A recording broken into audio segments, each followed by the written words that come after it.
রাজধানীর শাহজাদপুরে একটি আবাসিক হোটেলে আগুন লেগে মারা গেছেন 4 জন। দুপুর 12টায় লাগা আগুন 1.5 ঘন্টা চেষ্টায় নিয়ন্ত্রণে আনে ফায়ার সার্ভিসের 2টি ইউনিট।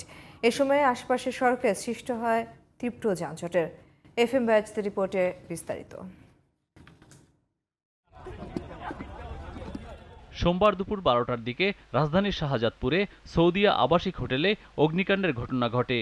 1.5 ঘন্টার চেষ্টায় দুপুর 12টার দিকে আগুন নিয়ন্ত্রণে আনে ফায়ার সার্ভিসের 2টি ইউনিট। তবে কী কারণে আগুনের সূত্রপাত সে বিষয়ে তাৎক্ষণিকভাবে কিছু জানা যায়নি। 12:17 সময় আমরা সংবাদ পাই এখানে একটা আগুন লাগে।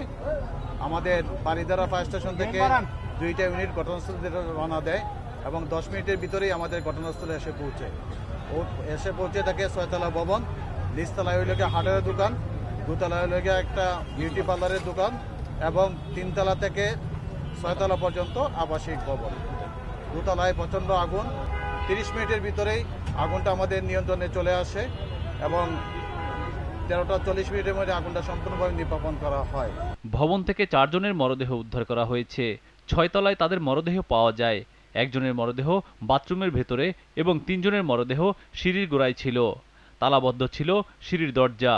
আবাসিক হোটেলের ভিতরে যারা ছিল তারা বাসার জন্য উপরের দিকে উঠে গেছিল, কিন্তু উপরে উঠতে গিয়ে যখন দেখছে যে ছাদের যে দরজাটা বন্ধ অবস্থায় আছে, যার কারণে তারা আর বের হইতে পারে নাই, যার কারণে সাফোকেশনের কারণে ধোয়ার কারণে লোকগুলো মারা যায়।